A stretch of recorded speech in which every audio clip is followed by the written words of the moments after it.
Everyone, this is Bill Gibbs. I'll be the host for the session today. It's a pleasure to have you join us. And today we're looking at a very interesting webinar topic, the importance of skill identification and communications in writing a resume, with Connie Harrington. And I'll introduce Connie in a little bit more detail. I'd like to welcome each of you into the session today.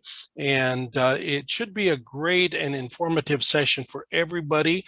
I think whether you are in the middle of a job search, whether you have a job and you're just simply exploring opportunities for the future, or you're at the end of your career and you're mentoring younger men and women in how to advance their career, wherever you lie on that spectrum, I think you're going to enjoy this session. Now, let's talk about the agenda we'll be following today. And I notice several familiar faces, or at least familiar names, people who have joined our sessions before. So you're very familiar with our format, but in case you're not, here's what we'll cover. I'm going to spend just a little bit of time talking about capital. I always find there's a few people in every session that don't know much about us. Then session pointers are housekeeping. I'll introduce the presenter. Then the bulk of our time together is spent with Connie Harrington, our presenter, plus after her concluding remarks, we'll have plenty of opportunity and time for question and answers. I'll talk about our two upcoming webinars, very exciting that you'll see what's happening here in May and June. And then finally, a little bit more housekeeping on how to get a copy of the recording slides and a certificate of participation if you wish one. Now, for those of you that are not joining us in person but are listening to this as a recording, the session is being recorded and we'll be making it available to everybody who registered, plus placing it on the Capital website. Now, just a little bit about Capital. We were established in 1927, and if you think about it, this decade we will celebrate our 100th anniversary, a century of devotion to all things STEM, and we're specifically designed to dedicated to engineering, cyber, computer science, and tech management. We're nonprofit, private, and accredited. Each of those are vital and important words, but I want to really focus in on the accredited portion because many times people ask about that. We're physically located in Laurel, Maryland, and we're accredited by the Middle States Commission on Higher Education. In the United States is broken up into 6 regions, and the regional accreditation is the highest level of accreditation that a university can receive. And this is what we have, and we're accredited by the Middle States, one of those 6 regions. We're also authorized by the state of Maryland to confer our degrees, all the way from a 2-year associate's degree right up to our 3 different doctoral degrees. By the way, he's on the line today, so I want to give a shout out to Joe Lara for the magnificent job he has done on this one and the previous slide. I love these 2 slides. Now, here's some session pointers. We'll answer questions at the conclusion of the presentation, but you can actually pop them into the text chat at any time, and we'll answer them either if the presenter wishes to answer them as she goes, that's fine, but typically they're answered all at the end, and we'll try to cover as many as we can in the hour we are together. Microphones and webcams are not being activated for participants today. A link to the recording will be sent to you, as well as the slides, to all registrants, and will also be available on our webinar webpage. And then finally, for those who wish it, we can offer you a certificate of participation for a 1-hour presentation. That's available to both the live session attendees and those who view it on demand. Now, I want to make sure I have my cheat notes here because I want to read this. I'm very impressed with our presenter's presentation and with her resume herself. That is her bio. Connie Harrington is our presenter today. She's the Director of Human Resources and Risk Management for Capital Technology University, and previously was the Associate Director for Career Development and Employer Relations. So she really covers the waterfront. And I'd see a typo. It says Certified Cobb and Career. That's actually Certified Job. That's my error, not hers. Job and Career Transition Coach and a Job and Career Development Coach. She has extensive experience in career development and transition. She's been helping people for over 15 years in these areas. She brings a wealth of job-specific experience and a 360-degree perspective on the employment process. And I think you'll see that today during the presentation. She holds a bachelor's degree from McDaniel College, and she also has long-standing membership in a number of human resources and career services associations, and actually chairs the Association of Continuing Higher Education.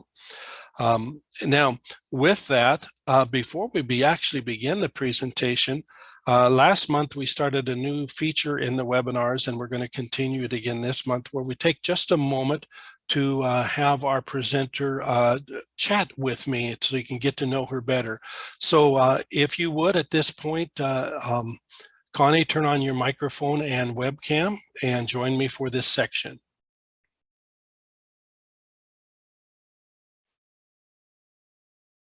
Hey, hi. Okay, howdy. Now, I'm going to ask you 3 quick questions, and of course, we want to mostly get into your presentation, so don't feel like you have to give a long background. Okay. I mentioned your bio and your background, but tell us a little bit about how you came to be a certified career coach. Okay. Well, being in human resources, actually started out in human resources, and career management was actually part of human resources until probably, I would say, beginning of 2000s, where they switched it into counseling. And because of that being a growing field and becoming under counseling, that I decided to get certifications to be able to help people who might be older and changing jobs, or could be people who are just starting out and developing. So covering both, I would say it really covers all age groups then, instead of just one specific area. Thank you. Appreciate that. Now, today, the resume is the focus of the presentation. I know you're going to talk about other things as well, but besides the resume, what are some of the best tools that you advise people to use to find the best job? Well, the best tool to find a job quickly is really networking.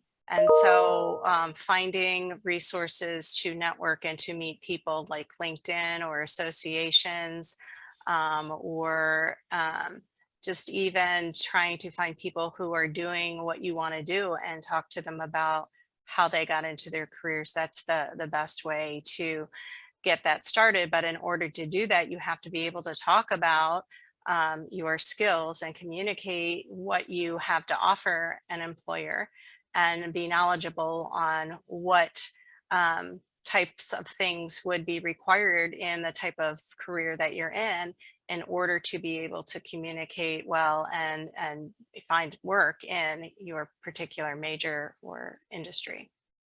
Perfect. Thank you very much. And in the audience today, we have people from every spectrum, those who are well established in their careers, those who are new to their career. Let's say that you had technical skills in the past, but you moved into different areas, and now you want to return more into a technical job, but you know that your skills are outdated, or you feel a little rusty, but you still have a lot to offer. What do you advise those kinds of people? Well, you really need to look at what the requirements are for the type of work that you are looking to do, and then how are you matching those skill sets, and then finding out what skills you may need to get, or courses that you may need to take, and get additional training or education to match those. But always try to stay up to date with the requirements of the positions that you're in or interested in. You know what, that sounds like a perfect segue into your presentation. So I am going to now move to stop sharing myself and allow you to screen share.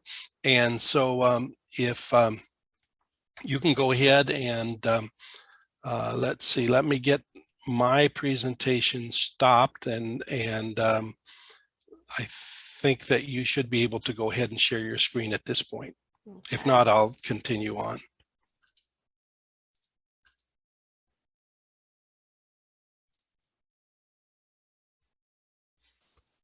There's always a little bit of transition as we make. There we go. Yeah. All right. This is now Connie's presentation, and so I am going to mute myself and allow her to start her presentation. Great, thank you. All right. Good morning, everyone. Thank you for being here today. I just want to first start out by saying part of what I was explaining earlier. I did do last year a session on the skills identification and transitioning into jobs. So if you want more information, this is kind of the next step to that. You might want to go back and look at that presentation. Okay, so I wanted to first start off with talking about what is a resume, because it's not just a listing of your duties and jobs that you've had. It's really a summary. So it doesn't have to have every single aspect of a job on it. What it's trying to do is advertise your skills and achievements and future capabilities. So really you want to highlight the things that the employer is looking for. And so you're going to be using it as a marketing tool to help sell yourself and your skills to an employer. And it's also your first impression with an employer. So if you look at this resume sample here with all these different colors on it, this is showing you kind of where an employer views first. And as you can see, they look at the top portion of the resume and they only give it 6 to 10 seconds. So that's really where your focus should be when you are trying to explain to employers what you're doing and what skills you have, because that's where they're going to look first. So it's important to include these different sections on your resume. And I did try to distinguish between what a new grad should have versus somebody who already has experience or professional level. So I know the first one sounds like, of course, that's what I know, a given that you should have your personal identifying or contact information. But my experience with getting resumes as an HR director previously and now is that sometimes people forget to put things on there. So I had one resume that I got, it had the person's name, it had no contact information as far as phone number or email goes, and you really should be including both of those on there. The second thing is a summary of qualifications, and I know a lot of people don't understand why you want that. That actually, replaces the objective statement, because objective was telling employers what you needed when you weren't applying directly to a job, but nowadays with computer access, you apply directly to a job. So you should be explaining what you can do for the employer and how you meet their qualifications that allow you to segue into the skills that you have and where you have them within your resume. So you want to then include your technical skills or certifications, and you want those to be at the top, because again, if that's a qualification of the job, you want that in the top portion of the resume where the employers look first. Education for new grads would come next. And if you're somebody who has professional level, that would come after your experience. But for someone who's new, you would want to have your education and relevant courses so that employers could see what you've actually learned that's relevant to what they're looking for. And then again, for new grads, you would want internships, any course projects that you did.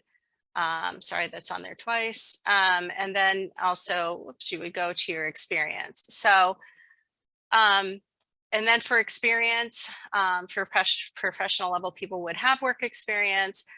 Entry level people, you may not have that. So you might want to put any paid or unpaid work that you had part-time, or any volunteer work that you've done, or anything that you've done for leadership that would go in your experience. For people who have work experience and are professional level, then you, under your education, under your work experience, you would have training to replace that. And then any community involvement, clubs, organizations, activities, associations, affiliations would go next. And then any honors and awards. That's particularly for entry levels as well. Right. So a couple of other things that I notice a lot on resumes that people don't pay attention to, and these are resume rules. There is actually a resume certification where you take a class and you have to pass a test in order to get certified. And so there's a lot of rules to writing a resume that people themselves don't know. And so relying on people who have that experience or that certification. So I did take that coursework, and the main things about the resumes that employers are looking at, and this all kind of falls under attention to detail. So the best resume is a reverse chronological order. So with the most present or recent experience listed first. And then they want it attractive and easy to read. A lot of people then go and look for templates. I suggest that you don't use a template, because the formatting of the template, when you use that and you're sending that to an employer or you're uploading that into a job site, sometimes it does not transfer over well. And if your resume is jumbled, the employer is not going to look at it.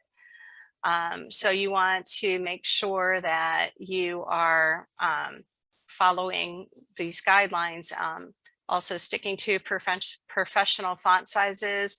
The minimum font size you should be using is 10 and the max 12. Now, if you want to make your headings like 14, that would be okay. But I think for anything bigger than that or smaller than that is not really going to be acceptable.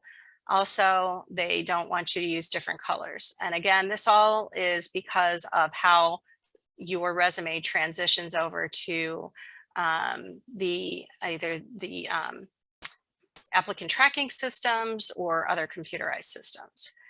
Another rule is that your margins should be even all the way around your resume and between 1/2 inch and 1 inch.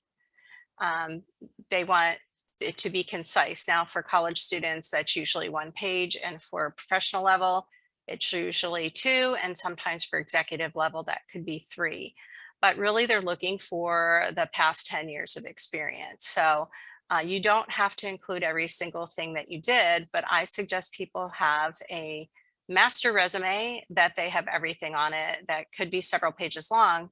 That way, if you have to use something from your past, you still have the information. This one really, I feel, has to have a lot of attention to. The resume should be single space. The consistent use of bolding, underlining, italics, and font sizes. A lot of resumes I have to go through, the spaces are all different. If somebody might use all caps in one title and then not in the other, or they're using different font sizes or even different fonts. The employers and the resume rule is really for you to be consistent. So if you use all caps in your title in one section, you need to do that in all the sections. If you're aligning your dates to the right margin, then all of them should be aligned to the right margin. So those kind of things they're looking at. And again, that goes to attention to detail. And that's where I see the most mistakes. So be careful. Also, with errors like spelling and grammar errors, that's another thing that will eliminate you from the process. I do suggest to everyone to use something that checks spelling or grammar, like Grammarly. That's a really good resource. And so if you have something like that to assist you, and then also having maybe other people check to ensure that you have no errors in your resume. And then if you're going to be sending a resume or giving a resume to someone, you don't want it to be folded, stapled, or have wrinkled or any other things, coffee stains, those kind of things to it, so that it continues to look professional. All right, so this format, I feel, particularly for entry level or people who, I really feel like this kind of works for everyone, because it highlights in that section, that top section of your resume, all the things that are related to what you're doing. But this is particularly helpful for entry level people, because you have to rely on these things because you don't have work history. So this is an example for an entry level person of how your resume should look. And as you can see, it has nice spacing. It's got everything aligned. You know, everything is matched up, how it's worded. You can see the different skill sets by having bullet points. So I think that this is very helpful for people who don't have a lot of experience, because you can use your education and internships and projects to help with getting that experience level. For professional level, you could set up the top kind of the same way with a summary and highlights of your skill sets, but then you're going to have your experience and then your education and training and associations and other things in that order. So you're constantly going to be changing this depending on where you are in your career, and also, you know, what you're doing in your work history. So if you're somebody who is switching careers, you might need to do a combination of the two, but really the main focus would be on the skills. And as long as you're focusing on the skills and you have the required skills, that's how you're going to be able to transition from one type of work to another, or from not having any work to having work. So I'm going to talk about each section of the resume and what you need to do. And I know a lot of people have issues with writing the summary. It's like, what do I put in there? How do I write it? So I want to talk about a little bit about what goes in there. So you want to focus on your career highlights. So any skills, traits, and abilities, knowledges, competencies that are related to the type of work that you're looking for. So if you look at the job description or the ad, you should be able to see what skills are they looking for? What are they looking for as far as abilities and knowledge, acknowledging what they're looking at for their qualifications and putting those that you have into your summary. It should answer the question, why should I hire you?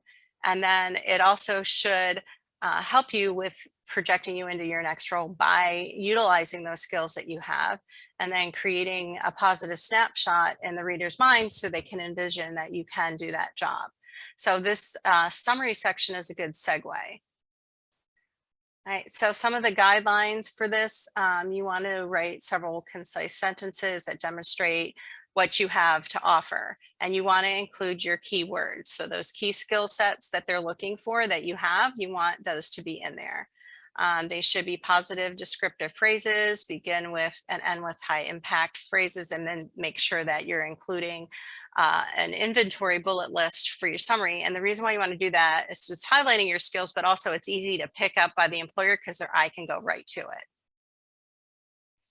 So some of the things that you can ask to help you with writing that, you know, what differentiates you from somebody else, and how much experience do you have in that profession or using those skills, and how success is measured in your chosen profession and how you measure up to that.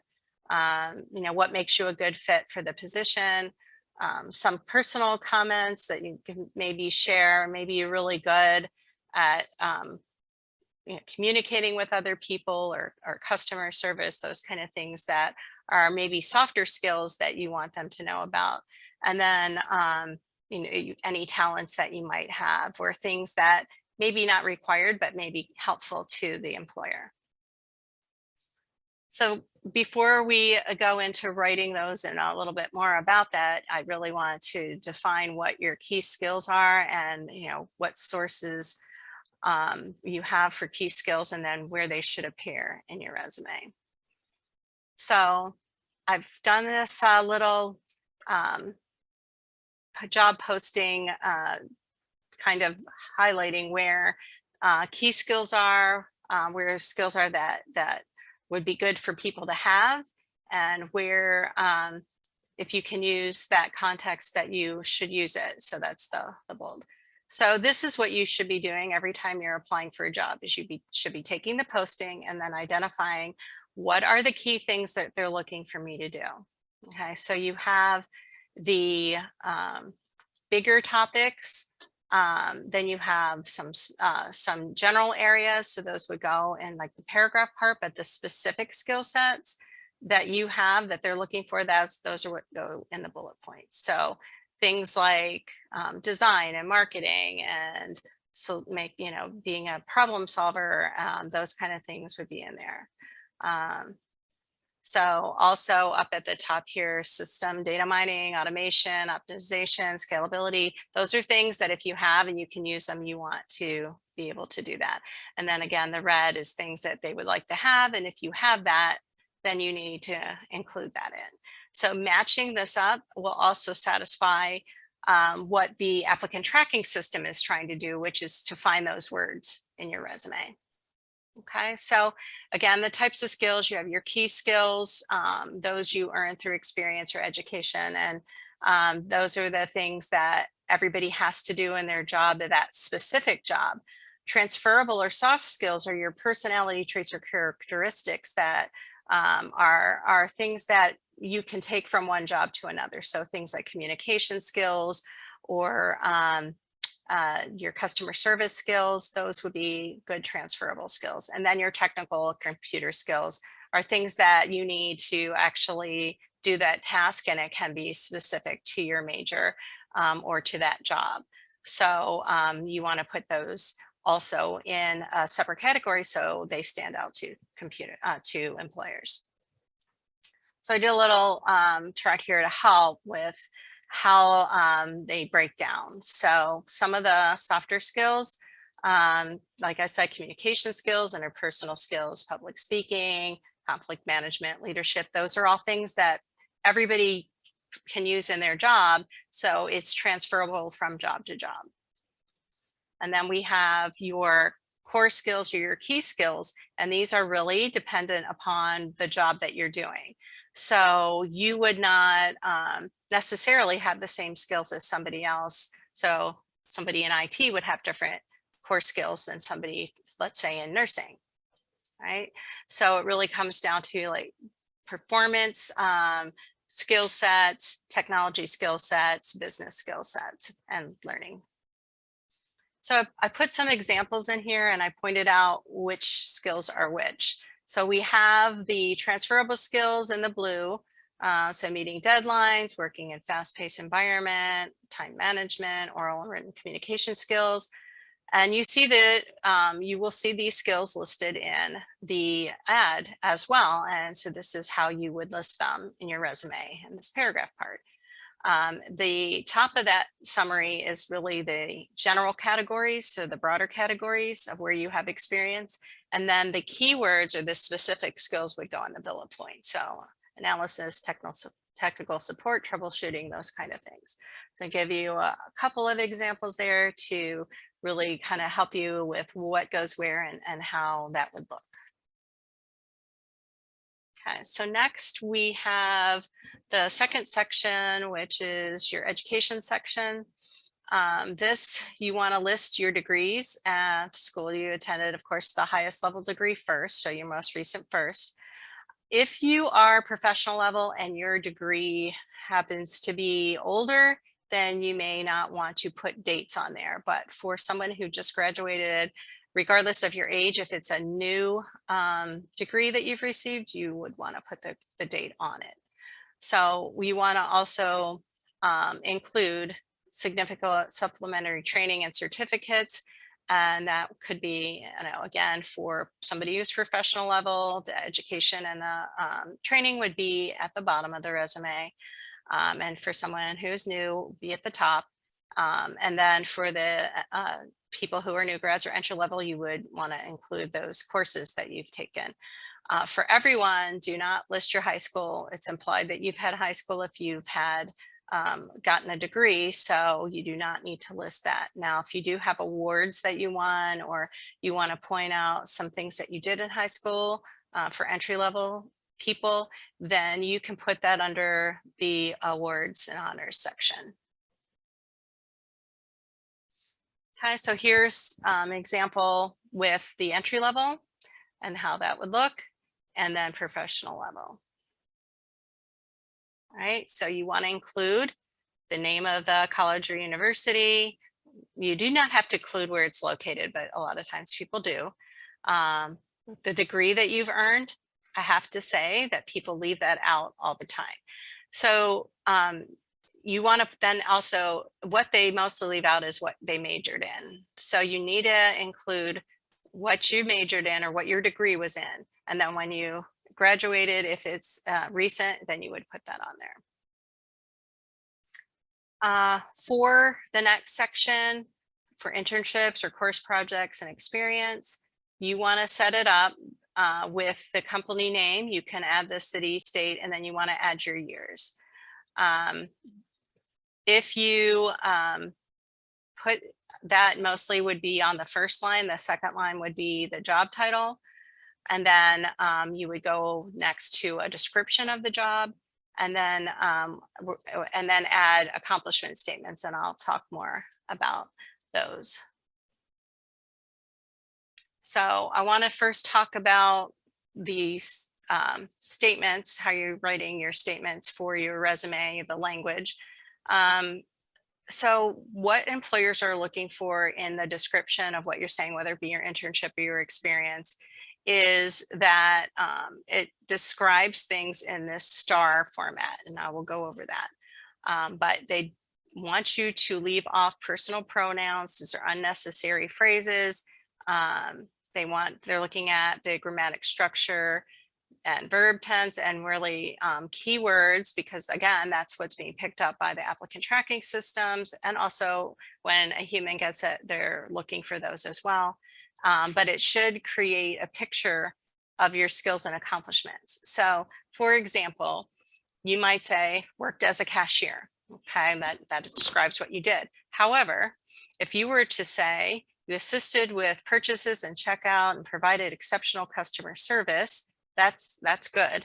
But if you were to say conducted financial transactions with over 50 customers each shift, contributing approximately $2,000 in sales daily, that would be more descriptive and easier for the employer to understand the scope of what you did. So you want to try to use this format, and it's called STAR. Now, I know a lot of entry-level people will not have maybe the results, but you will be able to start writing your sentences this way. This is the way that people interview, that you'll hear that a lot in interviewing. It stands for situation, task, action, and results.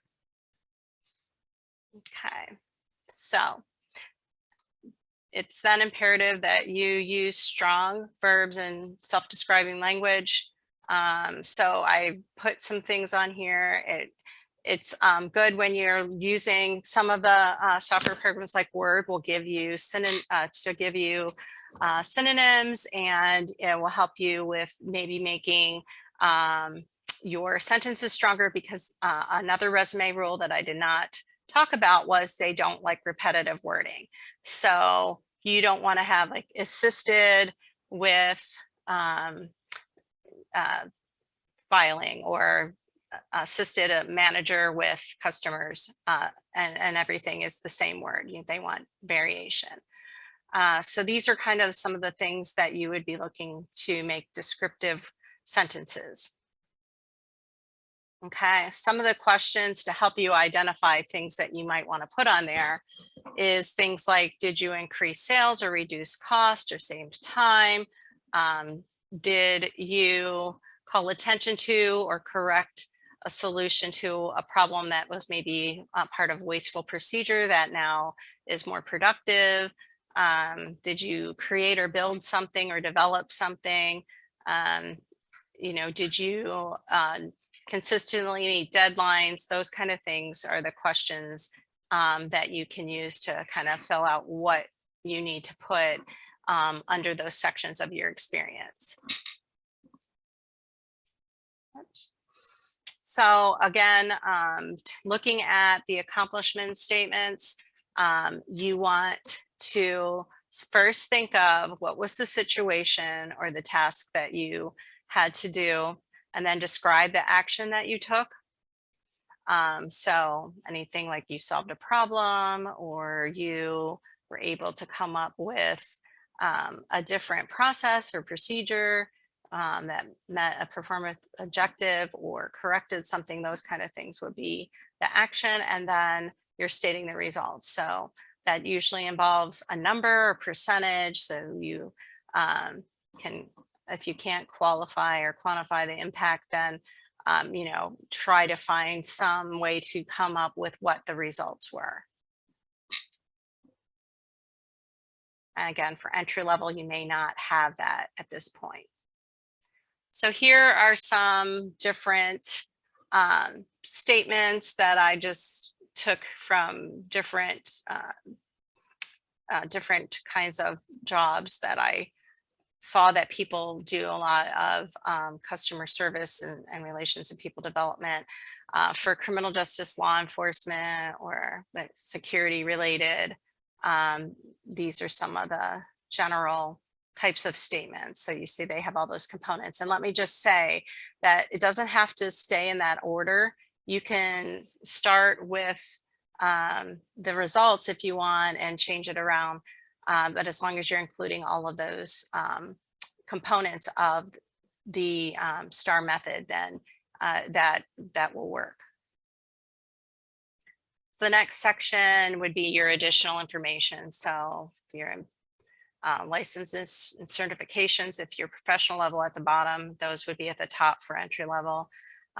Awards, honors, volunteer work, those things for entry level would be posted at the bottom. And then for people at professional level, you would have like associations that you're in.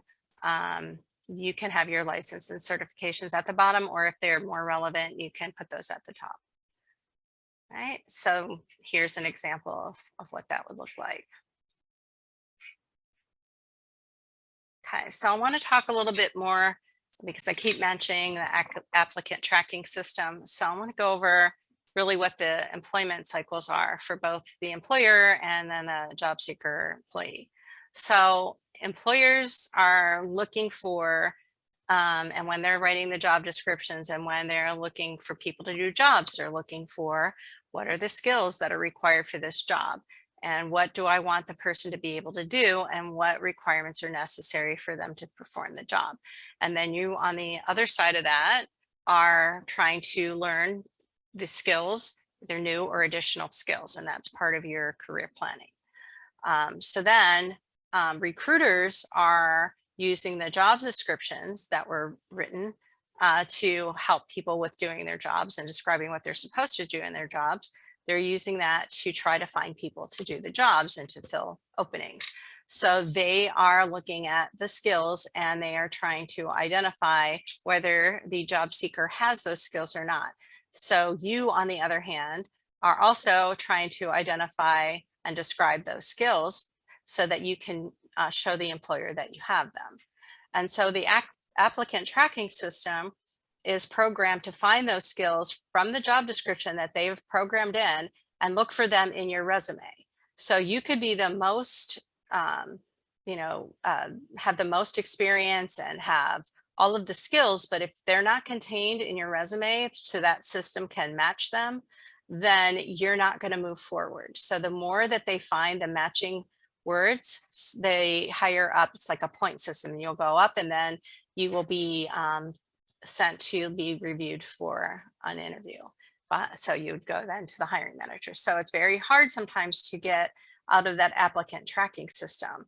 And so if you don't find that you're getting hits on your resume, so you may need to improve your resume or figure out why it's not going through the applicant tracking system. So maybe it's an educational requirement that's sending it out, or there's a lot of different things that they're asking for that may disqualify you from that process, because the whole thing about the applicant tracking system is it's designed to screen you out.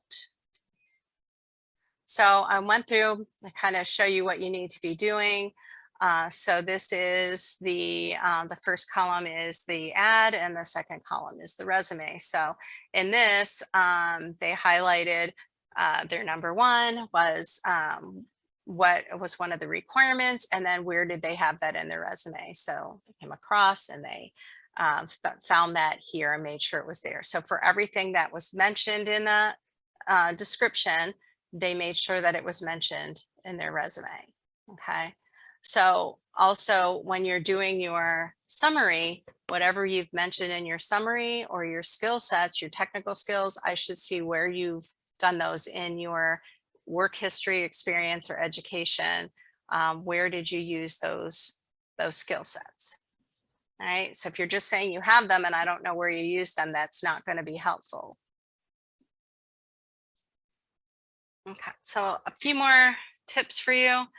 You want to customize your resume. So each time you're going to send your resume out, you should be looking at the job description or the job announcement and trying to match up those skills and emphasize your strengths within those particular areas so that your experience is relevant. And then using terms and address everything that's required.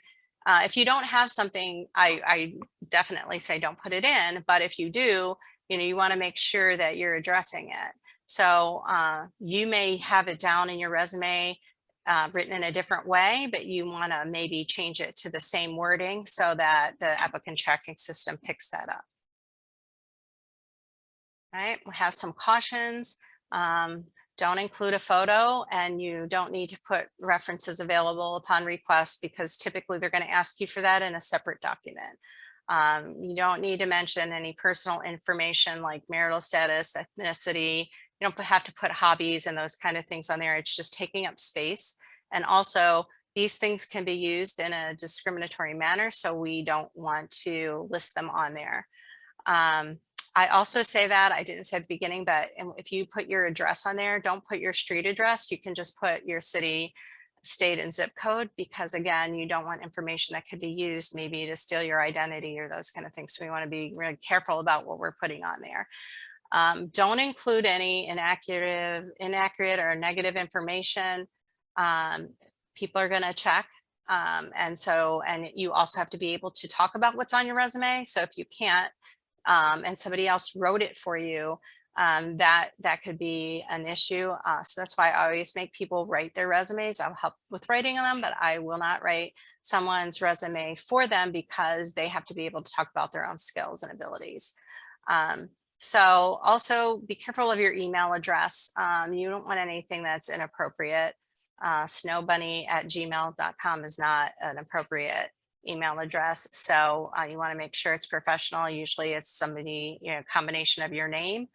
That would be something that you want to use for these professional and other types of resumes or your websites or those kind of things. For your personal branding, they should all be consistent.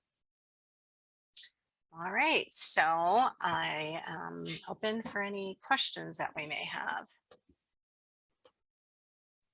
Well, thank you very much, Connie. I appreciate that. And I was just thinking about your comment about not including a photo. Over the years, as a hiring manager, I had the opportunity to see dozens and maybe hundreds of resumes over the years. And the ones that looked like they had personal information, I just didn't even touch them because I did not want to open ourselves up to any kind of legal issues. I do remember one of my colleagues telling me about a case where a person wrote a beautiful cover letter to this organization and then said, I am attaching my resume, but they did not attach their resume. They inadvertently attached a picture of Nicolas Cage, which did not get them the job. No. As much as I like Nicolas Cage, and so did my friend, it did not get them the job. Anyway, let's look at the questions. Go ahead. Sorry. Well, I just wanted to make one comment on that because a lot of people forget to change things in their cover letter and they're using the one that they used for the previous job and they forget to change the job or the company that they're applying to. And so that will also get you kicked out of the process. So again, attention to detail. Attention to detail, and that's our bugaboo, isn't it? It's so hard to do that, so it's always good to have other people looking at it as well. Now, here are some questions and comments, and I'm going to just read them off and let you think about them, and if we've covered them during the presentation, then we'll kind of bypass them. But George asks this: what about date formats for automatic tracking systems? So what I think the easiest one is if you're doing it like what I put in the examples where the dates over to the aligned to the right because it's picking up in a certain format. So, but it doesn't matter if you're just putting like month and year. I wouldn't suggest putting like, you know, the actual day, like March 8th. You can put March like 2020, or you can use just the years. But where you're putting them, I think the easiest way to pick it up is if you're not like putting them right next to your position title or in line with, some people put their title and their employer and their dates all on the same line, but they don't have them spaced out. And again, you want it to be easy to read and to find those dates. So typically and traditionally, the dates are aligned to the right. Thank you. This is a comment rather than a question, but George says, I was always amazed at how useful my physics lab reporting writing skills were. I put report writing up front. And again, if that is something that would be in the job description, that would certainly need to be there. It sounds like for you, George, that was the case. Now, let me scroll. Go ahead. Well, I was going to say with that, if it's something that you have that they don't require, but you feel like is a benefit to the job, you would also want to include it. That's a good point, because sometimes they don't know exactly what they're looking for. And if you have a skill set that differentiates you from everyone else, then that might be to your benefit. Sergio says, one thing I've always found difficult is to market yourself when you specialize in organizational or mentorship in an organization. It's not very quantitative and hard to gather supporting data. That's a very intriguing question, because a lot of people in this audience are well into their careers and are mentoring people. How would you talk about that in a resume? Well, I think, you know, that's also part of career services, right? Because you're mentoring people on how to find a job. The thing is, again, how you're wording that. So really, when you're helping people and you're advising people, advising is a good word, and also training. And so those are skill sets that you will see a lot in a lot of jobs. And that's what you have to look for, is what is that skill set in other jobs called. And so that would be where I would start looking, as, you know, those other words like advising or training for that particular type of work. All right, thank you. I'm checking the clock now here, and we have enough time for a few more questions. So I'm going to skip ahead. George asks a couple more comments, and I'm going to come back to George if we have time. But Mohammed says, after writing the resume and submitting into Simplicity, how can we have it reviewed by you? I'm assuming he's asking, do you have the capability to review Yes. careers resumes? Thank you. Yes. So when it goes into Simplicity, I get notification. But two things about that. If you're putting your resume in on a normal time frame, where there's, for example, not during career fair, or not right before career fair, because what happens is I'll say, you know, submit your resume for review, and I'll say, and submit it by whatever date, and I'll give people a month. So what happens is all month I don't get anything, and then on the day that it's due, or the day before, I get 100 resumes. So then I have to take time to do all of them, because I take the time to make sure your resume looks like that sample. And it may take a couple of times going back and forth to do that. And then right now, currently, if your resume is in there and I see that there are a few I am not in that position any longer, but I'm still trying to get to those. So I will get to the ones that are in there. Unfortunately, it's not as timely as it could be. And by the way, congratulations on your promotion as well. Thank you. Let's come back to George's question. I think we have time to deal with those unless other questions come in. George asks, will automatic tracking system drop a resume due to privacy issues? Is it that sophisticated that it would do that? What type of privacy issues? Like, would it be if they had, if you put for example, if you're talking about if you put your address on there, it's not going to drop it because you have something on there that you shouldn't have. It's only going to drop it if you're not meeting a requirement. So, but what I'm saying is maybe if you're going to post it, so say you're going to post your resume to Indeed and you have that information on there, like your picture or your address or any of the, religious stuff or hobbies or those kind of things, then you're opening yourself up to things that could happen negatively, like somebody stealing your identity. Oh, I see what you mean. Yeah, Mhm. because there are many public forums that Right. exist out there for placing those. Right, because Um, not everybody who goes in to look at your resume may be actually looking for someone for a job. Maybe I'm the scammer and I want a list. So I might go pay my $300 to get in there as an employer, and then I'm looking at resumes and people's information.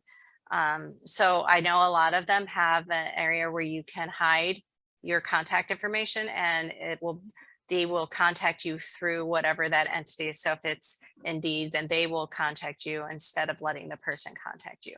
But you don't want to share on these public forums all of your information, because once they get one piece, then maybe they'll go somewhere else and get another piece, and then your identity is stolen, or you can be discriminated against.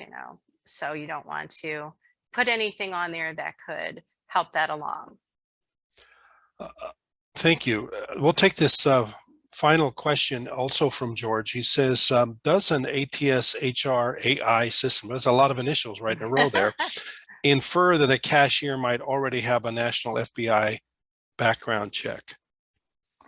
I would say the differences in what employers use, or even if they use an applicant tracking system, varies. And so some employers don't even use them, some do. So when you're applying online, you're really not going to know what their app, like the tracking system, is doing unless you've asked them and they know. So some are just collecting the information and a person's going through, but some are actually searching for things. But I don't think they're searching.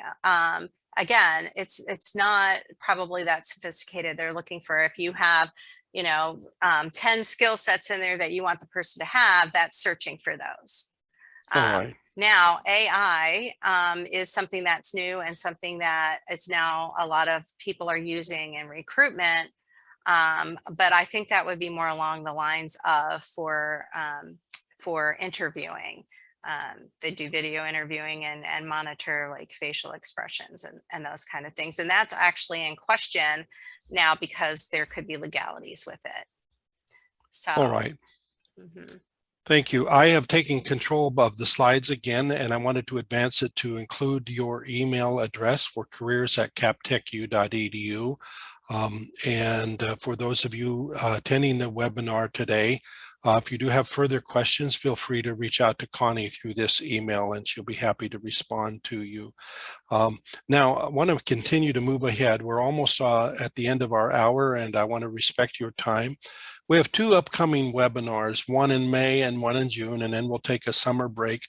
The next one on May 19th with Bernard Wright is somewhat similar to this, but it is not dealing with resumes, but more of the entire job search, tips for finding career success in technology. I think if you've enjoyed this webinar, you'll enjoy the follow-on one that comes with that. Then in June, we've taken a little bit of a switch. We had a different topic in the aviation world, but in light of the Ukraine invasion, I've asked Dr. Richard Baker to step in and present a webinar specifically on how drones are being used in Ukraine right now, primarily by the Ukrainians. I don't think we can get information about the Russian drones, but how they're being used. And as we know from reading the news, they're being used a lot. He is researching that, and there's some things that are, of course, sensitive that cannot be discussed.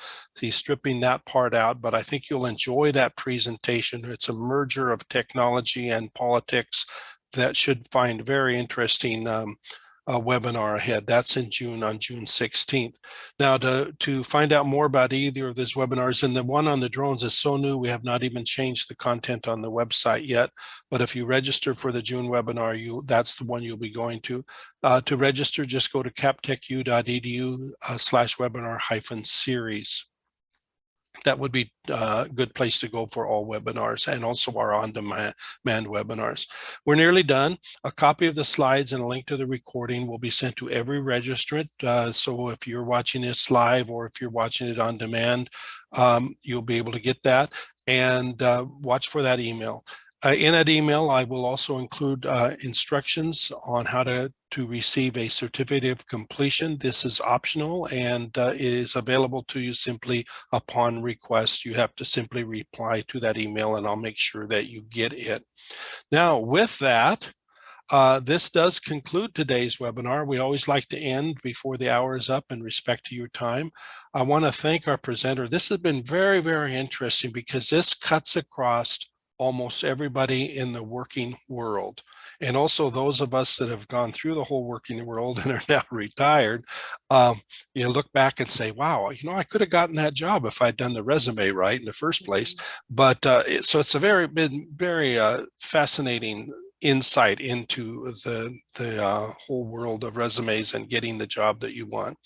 Now, this does conclude the webinar. Look for the follow-up email from me in the next day or so, and I invite you to join us for further ones. With that, we are officially done, and you may log off at any time. Thank you so much for joining.